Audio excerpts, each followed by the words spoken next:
Nasa ano pa ba? Sa Bantayan Island sila ngayon lahat? Pinaalis na po kasi kami doon. Kaya may pressure. Nangyari siya nung nandun ako sa PBB. Kaya siguro ganito ako magsalita ngayon. Kasi last week ko lang nalaman. Parang nung isang araw lang sa utak ko, ganon-ganon. Nasa loob ako ng PBB nung pinaalis sila ng lolo ko sa bahay. Kasi hindi po yun amin talaga, sa lolo yun namin. Pero lolo niyo yung...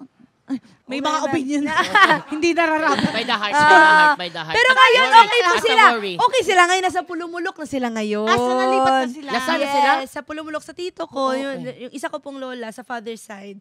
Nandun na po lahat ng mga kapatid ko. So ngayon, medyo okay yung buhay nila doon ngayon. Hindi na isang kahig, isang tuka. Lahat na nagtutulungan na kami.